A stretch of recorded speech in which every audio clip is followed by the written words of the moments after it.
He was visiting America and stayed at the White House. One night, U.S. President Franklin Roosevelt entered his presidential suite. He found him sitting naked. When Truman was about to return, Churchill said, "Come in, Mr. President. Britain has nothing to hide from the United States." Churchill, the man who protected British pride and shattered the dreams of the Führer. Imagine a man who escaped from captivity, challenged the most powerful dictators, and inspired an entire nation in its darkest days. From the disastrous Battle of Gallipoli to leading Britain to victory in World War II, the man who saw the ghost of Abraham Lincoln in the White House during his visit, and what was the incident of his mysterious illness during his visit to Moscow to meet Joseph Stalin. Winston Churchill was not just a political leader, but a mysterious man whose life lived on the edge of legend. What was he hiding? And how did his controversial decisions affect the fate of the world?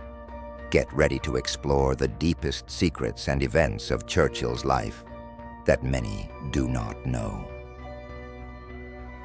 Let's dive into the life of the legend Churchill with your channel, Mother's Memory. Birth and upbringing, 1874 to 1895. Winston Leonard Spencer Churchill was born on the 30th of November, 1874, at Blenheim Palace, Oxfordshire, England, into an aristocratic family. His father, Lord Randolph Churchill, was a prominent Conservative Party politician and a member of the aristocratic Dukes of Marlborough. His mother, Jenny Jerome, was an American who had a major influence on Churchill's life.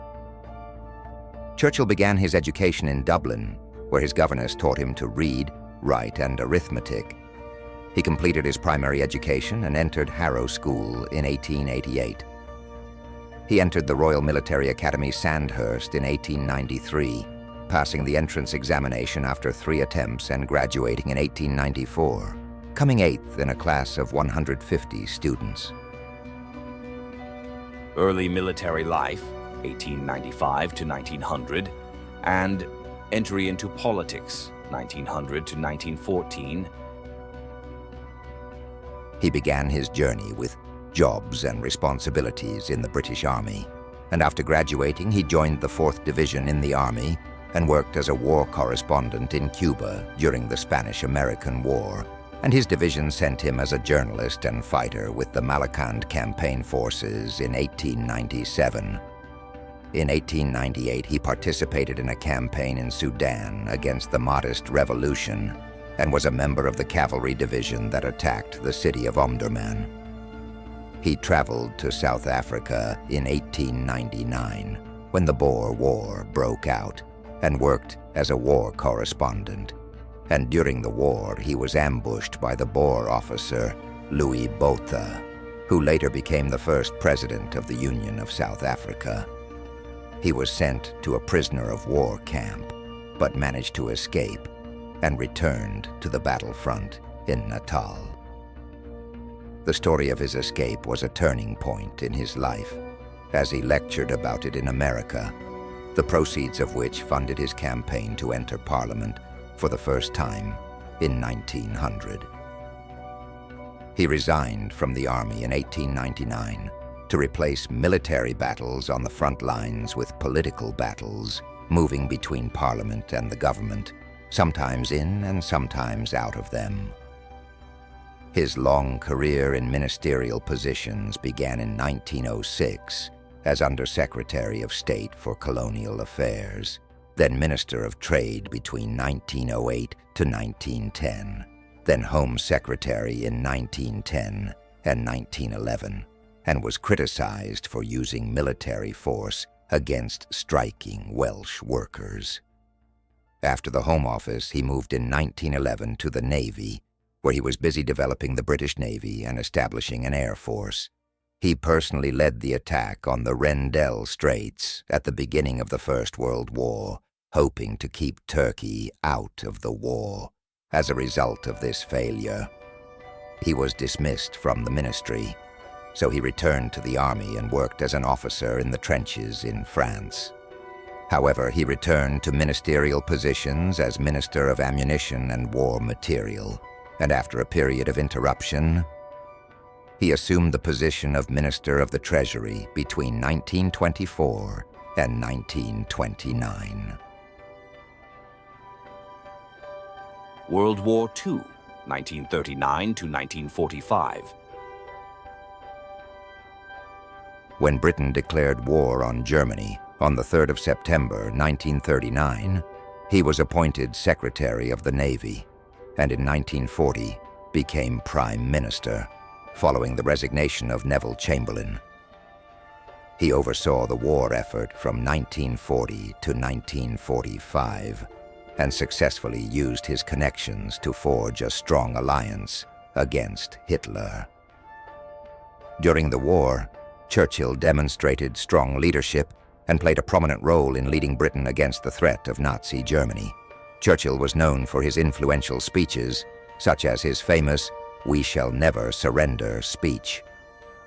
He led the British alliance with the United States and the Soviet Union to victory in the war in 1945. Given Churchill's vision of the future, he repeatedly warned of the growing Nazi threat in Germany before the outbreak of World War II, but his warnings were ignored by many politicians at the time. Churchill was able to rally the British people during World War II and led his country from the brink of defeat to victory. During World War II, Churchill was associated with several secret operations, including the famous Enigma code-breaking operation. He is said to have known in advance of some German attacks, but sometimes chose not to act in order to keep the code-breaking secret. One such case was the attack on the city of Coventry in November 1940. Rumor has it that Churchill knew about the attack but chose not to evacuate the city so as not to reveal that Britain had broken the German code, which would have killed thousands of people. Winston Churchill played a pivotal role during World War II, taking many stances that shaped the course of the war and world history. Here are some of his most notable stances. Churchill's most prominent positions in World War II. Refusal to surrender to Nazi Germany, 1940. One of Churchill's most important positions was his refusal to negotiate or surrender to Nazi Germany after the defeat of France in June 1940. At the time, Britain was facing the Nazi war machine alone. Churchill gave inspiring speeches, including his famous "We will never surrender" speech to the British Parliament, in which he asserted that Britain would fight to the end, no matter what happened, whether on land, at sea, or in the air. This stance was crucial in boosting the morale of the British people. Battle of Britain, 1940.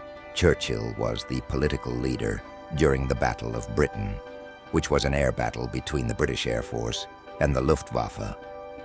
In that battle, Britain resisted the intense air attacks launched by Germany. Churchill decided not to retreat and instead supported the Royal Air Force and ordered a violent response. He understood the importance of maintaining air superiority. In his famous speech, "Not many owed so few," Churchill praised the bravery of the pilots who defended the skies of Britain. Alliance with the United States and the Soviet Union, 1941. Churchill played a major role in building the Triple Alliance between Britain, the United States, and the Soviet Union, an alliance that ultimately led to the defeat of Nazi Germany. After Japan attacked Pearl Harbor in December 1941, the United States entered the war, and the British-American alliance became a decisive factor in the war. Churchill worked closely with U.S. President Franklin D. Roosevelt, and this relationship formed the basis for important strategic decisions: Operation Overlord, Normandy landings, 1944, Churchill was a strong supporter of the plan to land Allied forces in Normandy, known as Operation Overlord, or D-Day. On June 6, 1944, the Normandy landings were carried out, and this strategic move marked the beginning of the end of Nazi Germany's control of Europe. Churchill worked closely with General Eisenhower, the Supreme Allied Commander, to carry out this major offensive that helped liberate France and weaken Germany. Coventry Bombing, 1940. One of the most controversial positions was his decision not to evacuate the city of Coventry before it was bombed by the Germans in November 1940. Some believe that Churchill was aware of the attack in advance through German Enigma code-breaking intelligence, but chose not to warn the city in order to preserve the secrecy of British code-breaking capabilities. The bombing devastated the city and killed hundreds of civilians, but Churchill remained silent about the intelligence he had at the time: coordination with Stalin and the Soviet Union. Despite his intense hatred of communism, Churchill recognized the importance of an alliance with the Soviet Union under Joseph Stalin to confront Nazi Germany. At the Tehran Conference, 1943, and the Yalta Conference, 1945, Churchill met with Stalin and Roosevelt to develop joint plans to end the war and determine the future of Europe. Despite the difficulties, Churchill managed to build a pragmatic relationship with Stalin until the end of the war. His position on the total bombing of Germany, Churchill supported the policy of total bombing of German cities, including bombings of cities such as Hamburg and Dresden, which killed thousands of civilians and destroyed large areas. His justification was that these operations were necessary to destroy Germany's ability to produce war and to demoralize civilians, although they later raised moral controversy. During World War II, most warring parties tended to launch rapid, large-scale attacks to cause as many deaths as possible in an attempt to resolve the global conflict early. In addition to the American atomic bombings of Hiroshima and Nagasaki on August 6th and 9th, 1945, which killed over 100,000 people and demoralized the Japanese Empire and made it more likely to surrender, Britain in 1942 sought to adopt a similar plan, using biological weapons to kill millions of Germans and force Adolf Hitler to surrender. In the spring of 1942, with most of Europe in the grip of German forces, the British feared a possible German invasion of their country. Faced with this situation, British Prime Minister Winston Churchill turned to searching for a way to destroy the German economy, kill the largest number of its people, and turn the course of World War II in favor of the Allies, relying on biological weapons. Churchill asked Dr. Paul Fields, who was head of the Biological Research Unit at the British Army's Secret Research Center, to develop a biological method to disrupt the German military expansion program. Fields came up with an innovative plan called Operation Vegetarian, which required the production of anthrax-tainted cattle feed, known as cattle cakes, and dropping them on German pastures using RAF bombers, which would cause the death of huge numbers of cattle and thus deprive Germany of its animal resources, which would lead to the spread of famine. The disease would also spread among German citizens if they ate the meat of infected animals.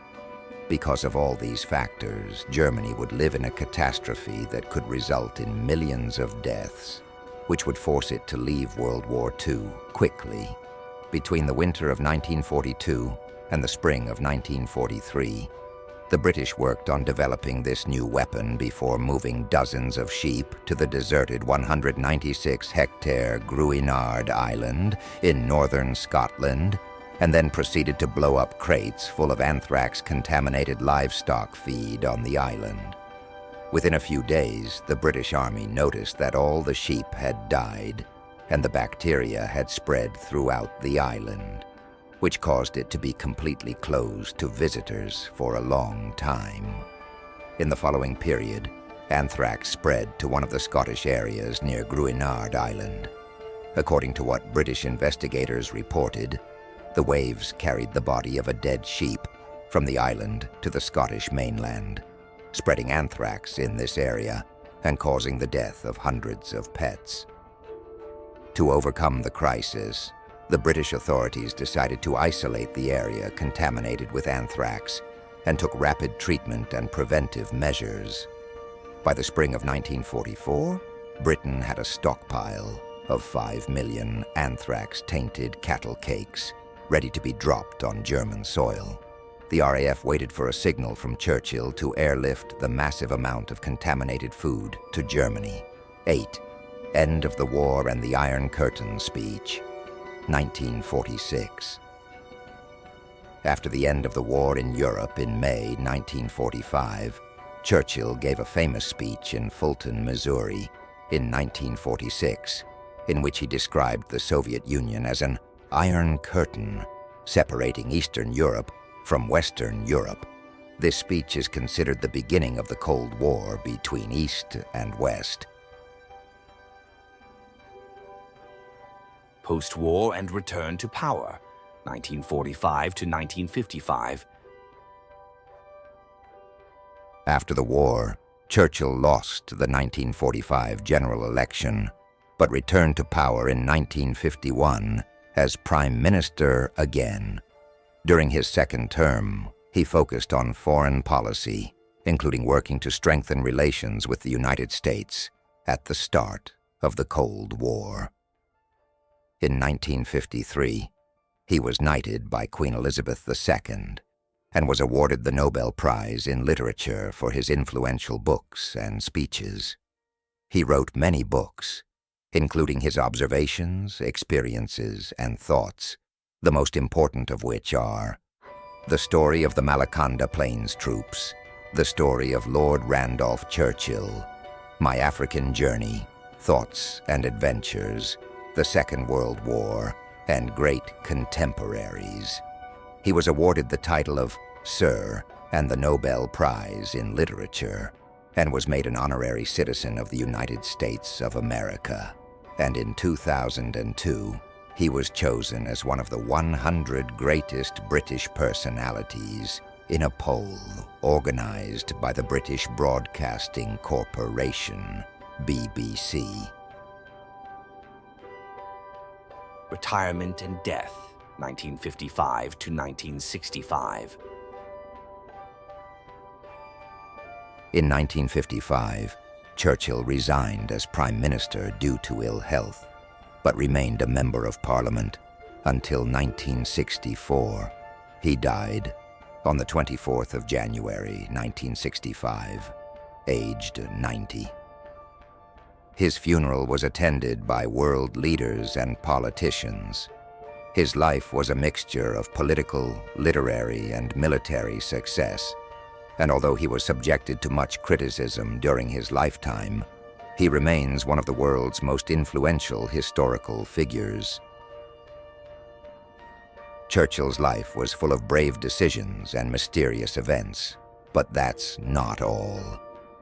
In the next episode, we will reveal the complex and exciting relationship between two of the greatest leaders of World War II, Churchill and Hitler. We will delve into the personal enmity and political confrontations that changed the course of history. Dear viewers of the Mother's Memory channel, thank you for listening and watching, and it is an honor for us to have you share the channel. If you are interested in knowing how this relationship was formed and what goes on behind the scenes, don't forget to subscribe to the channel and activate the bell so you don't miss our next episode. Thank you for watching, and see you in the next video. In God's care and protection,